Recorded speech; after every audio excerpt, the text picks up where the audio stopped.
Yung mga labs, kain tayo mga labs. Ang ulam ko ay gulay na labong. Bambong. Labong ba?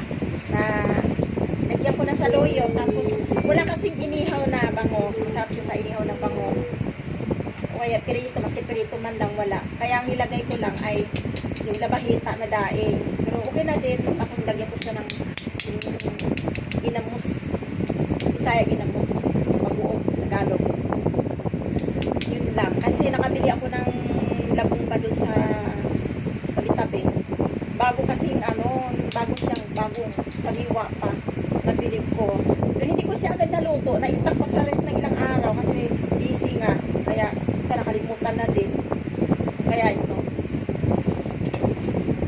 Ito labong. Na may saluyo.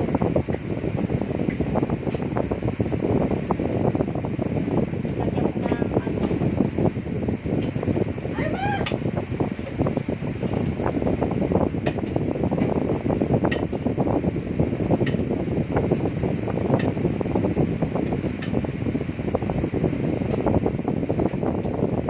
ma! Ito na siya, yung niluto ko kanina. Ito na siya. Pero, ang gusto ko ay magkamay. Mas masarap kumain ng kinamay, no, di ba? Kaysa magkukutsara ka. Tapos pag kutsara kasi, parang parang ang tagal mabusog. Pero pag kinamay, mabusog ka kaagad. Ito, kain tayo. Magpalastar, tag maayo, kay hirap na hindi makapalastar. Oy, lingkod. Kaon ta. Kaon. Tapos na ako'y yung tirang ulo ng bangus.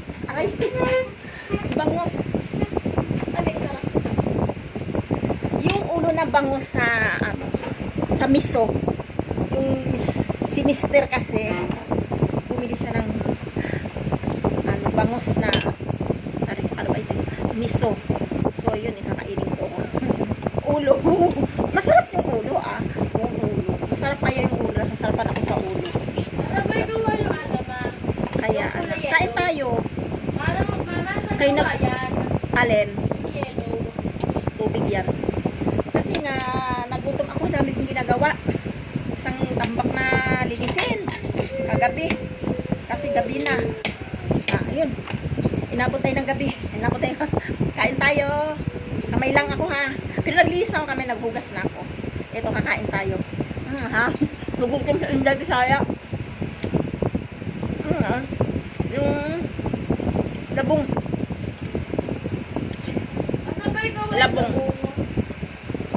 Labong. Kawayan yan, boy. Ambo. Kain tayo. Kain tayo, oy.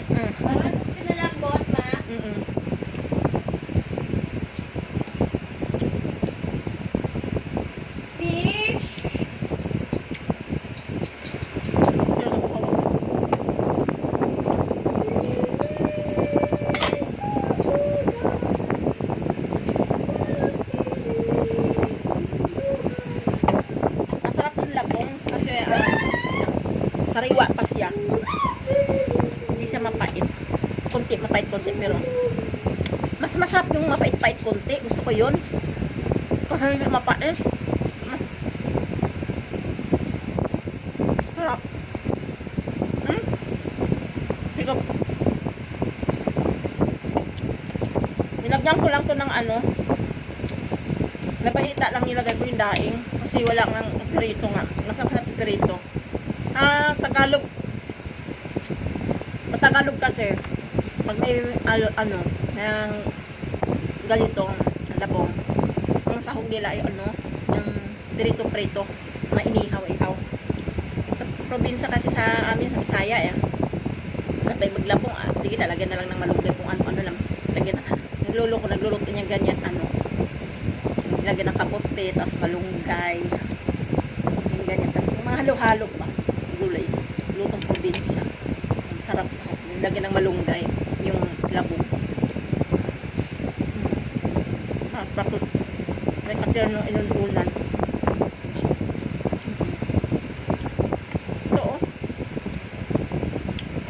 labong. Lagyan ko lang sa luyo. Yun, oh. Bisaya lagi, kaya ganahan tayo mukhaon og gulay, Bisaya ba? May labahita. Bisaya lagi.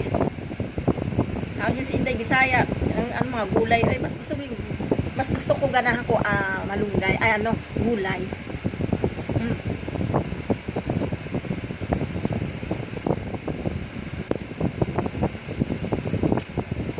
Tapos meron akong ano, langos.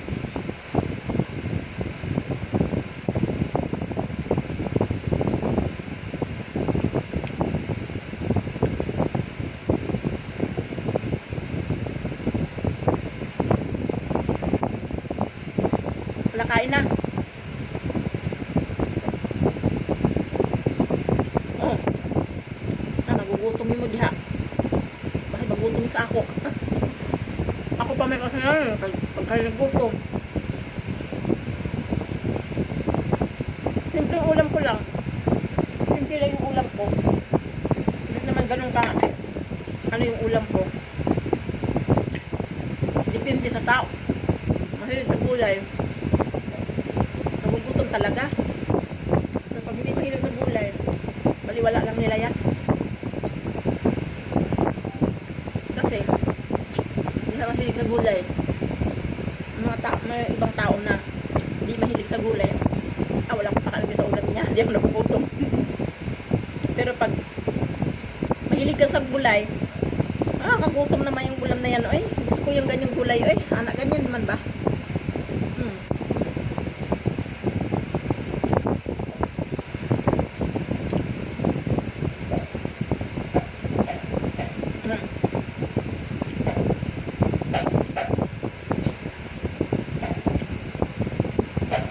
Video lang ta. Video lang ta.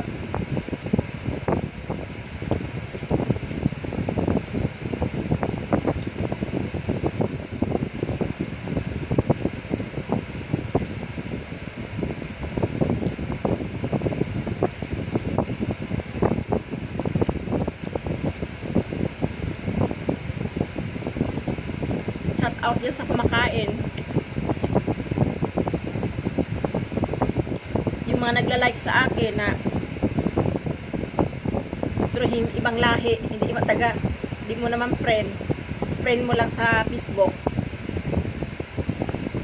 Check out sa inyo.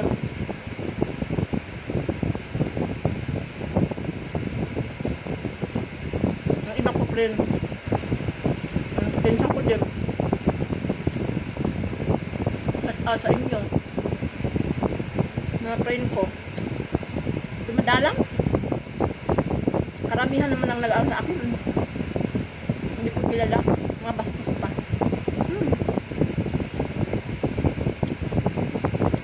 Mga bastos man yung ibang malahi, no? Magpapakita sila ng mga ano nila. Ganyan, binabalak pa agad. Kasi yung naman sila friend. Mga bastos sila.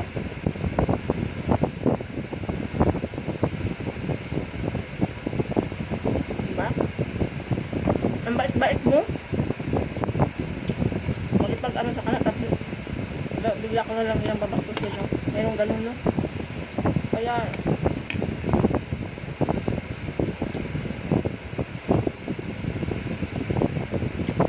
maganda talaga mga friend mo na lang, mga katulad natin. Kaya hindi ka naman inaano nila, hindi ka naman nila pinapansin. Nadagdaanan ka lang.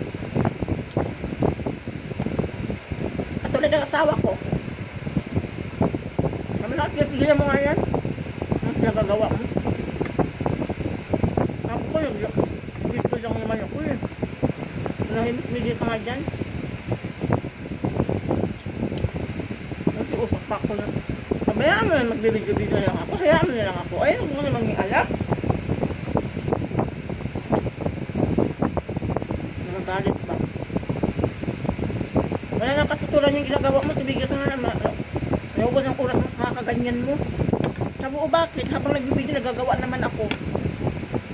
Kasi wala, kumakain ako, binibigyan ko yung pagkain ko. Masama ba yun? Tigilan ko daw. ultimo, mga anak mo, sasabihin sa'yo na, may nag-aaral naman sa'yo, may nanonood naman. Meron, iba, mga ilan-ilan. Hindi taga rito. Hindi mo kilala. Mga ilan-ilan lang, mga apat, 5 lang. Ito na rin yun. Mahala niya. Hindi ako napapansin, basta kaya.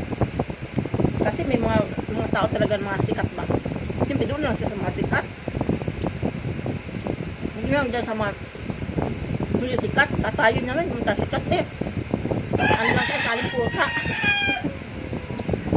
Ako, salin pusa lang ako. Video-video lang ako sa sarili ko. Napansin na rin.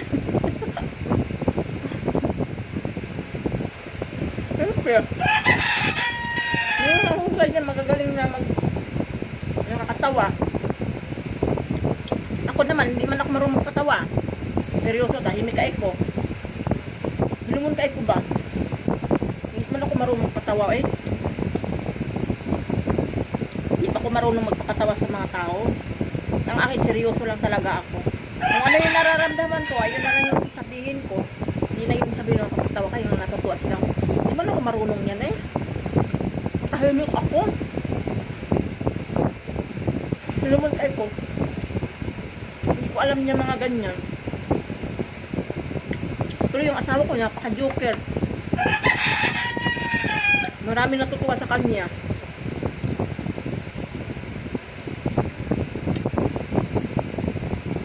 Pero ayaw magpa-video. Takot sa kamera. Magagalit. Nagagalit pag nag-video ha. Tigil-tigilan ko daw.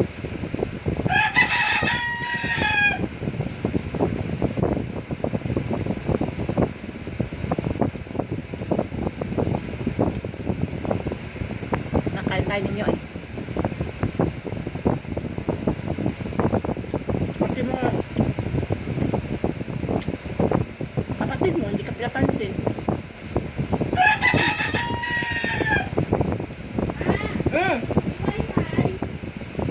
Ewan ko.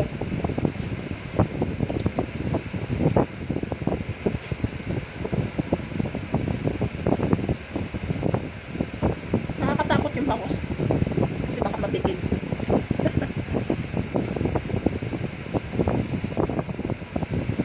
Ay. Alaga ako nakatingin sa akin. Tumi. Nakabantay sa akin. Hindi ko alam kung ano hinihingi nila. May pagkain naman sila doon. Binigyan ko na sila. Kanina pa yung nalapit sa akin. Hindi ko alam kung ano hinihingi. Binibigyan ko ng tubig. Ayaw. Ano kung gusto nila? Hindi ko alam kung ano gusto nila.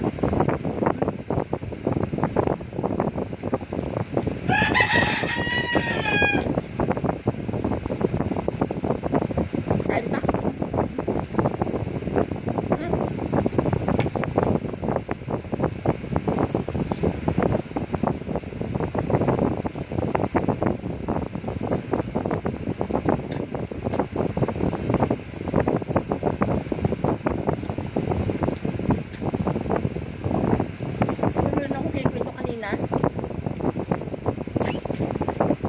Topic ko kanina na hindi ko natapos. Doon ko sa nanay at tatay. Naghiwalay na nanay. Yung hinahanap ko yung kapatid ko. Yung ano. Yung mama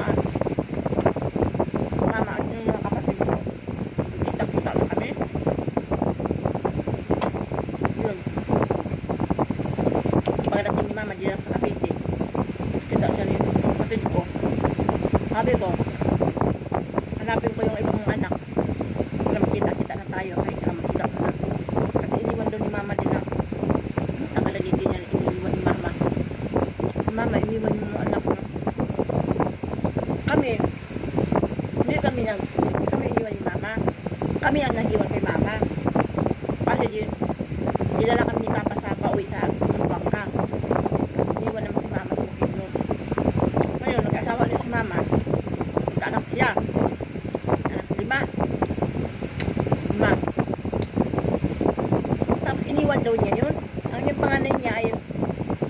ano pala, grade 6 yata. Grade 6 yata. Ay, graduate na high school pala. Graduate na high school pala. Yung panganay ni mama. Tapos pangalawa niya asawa.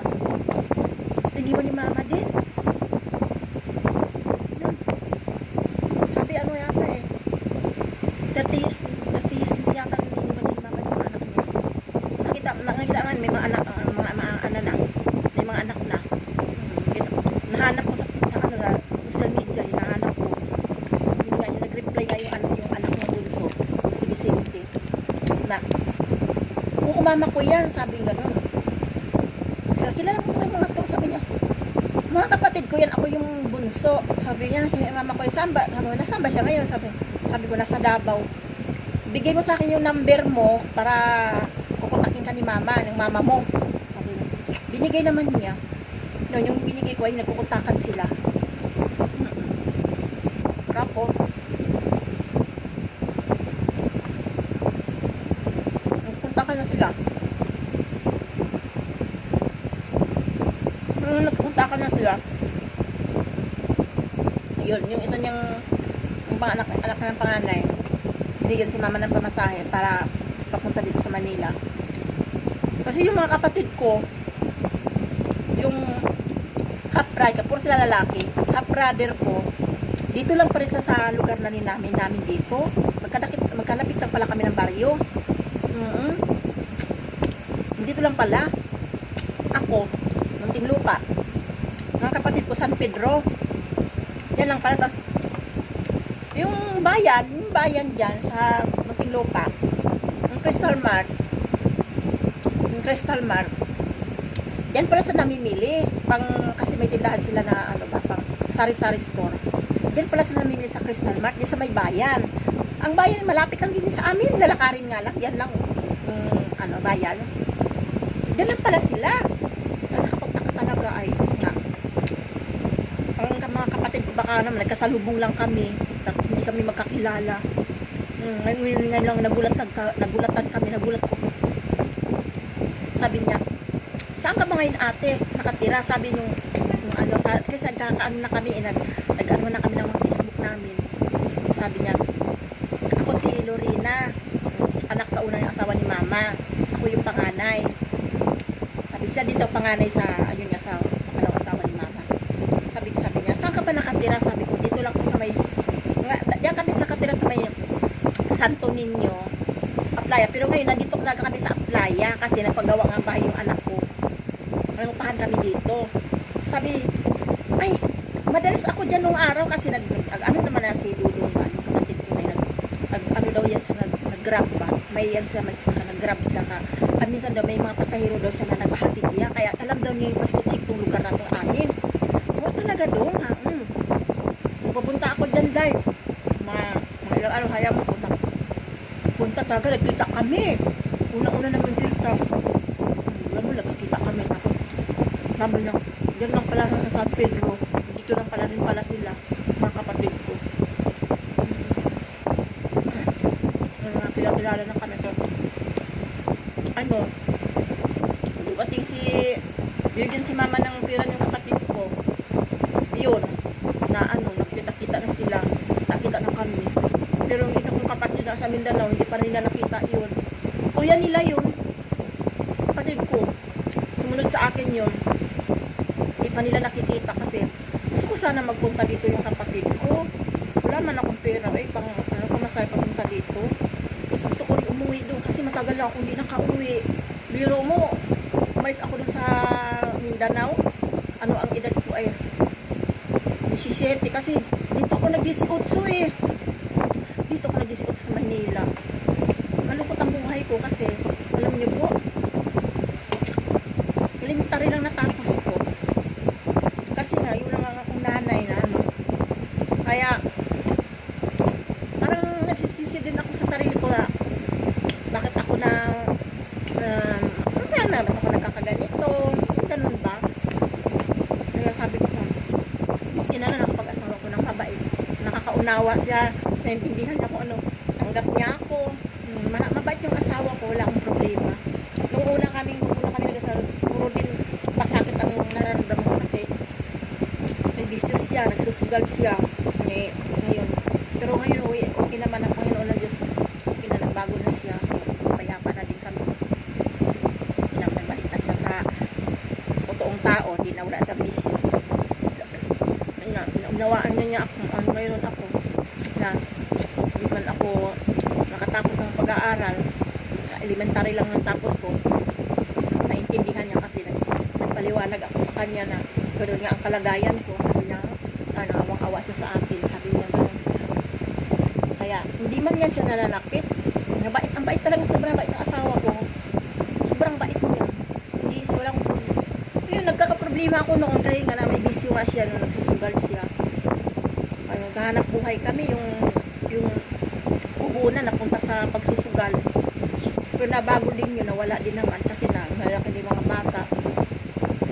Okay naman ngayon. Saya naman kami namumuhay. Na ako nagugutom, kakain pa ako. Kakain pa ako. Nagugutom pa yung pakuulang. Labong ba? Kaya, yun ang kwento ng buhay ko. Na, yun yan. Kita-kita na kami. Tapos yun nga, ito ko nga yung kapatid ko. Nasa Mindanao. Gusto siya makauwi dito. Makapunta dito Manila. Para makita niya yung mga kapatid niya. Siyempre tayo, nagkakaedad. Kaedad tayo lang paanong edad natin. Yung gusto ko rin kapatid ko ay makikita ko. Sabi ko kay mama, gusto ko masinuloy na makapunta dito na para makita niyo mga kapatid niya. Sabi ko mama,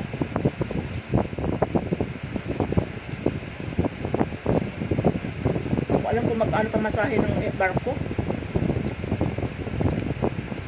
Araw kasi pag nagpunta ka dito Manila, barko agad ang anuhin mo. Ngayon hindi, airplane na eh.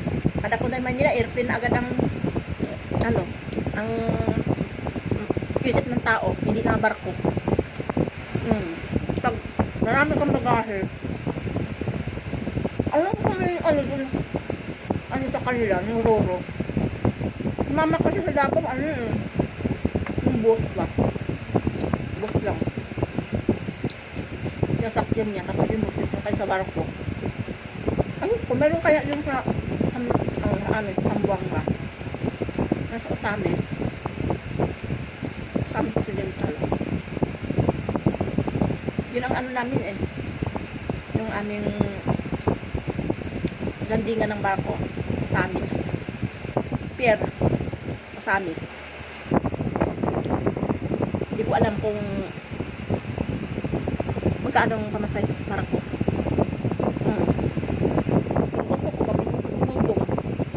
Ang airplane na lang para madali. Alam, pira lang kailangan.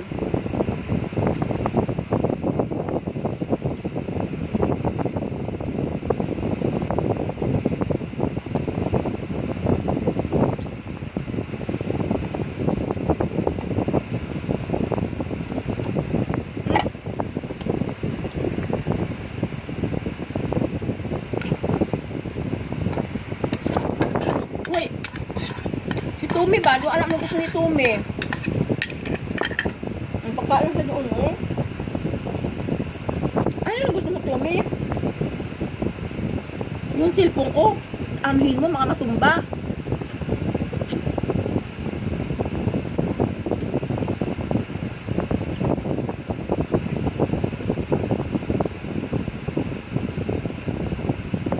Kaya, yun lang yung kadugtungan na kinikwento ko.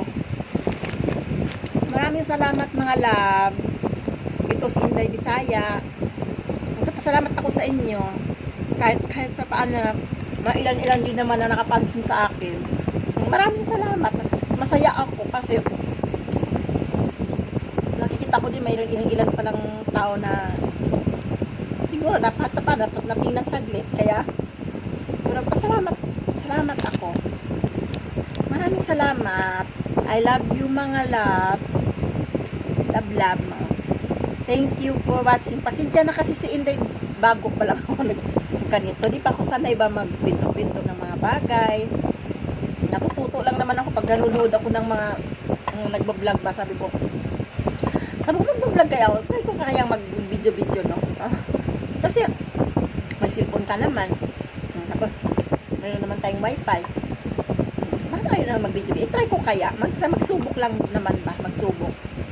Ay, medyo bulol-bulol ako, tapos isa pa, hilumon kay ko, hindi ako marunong magpapatawa, kung ano lang yung nasa isip ko, yun ang sasabihin ko, ganun lang naman eh.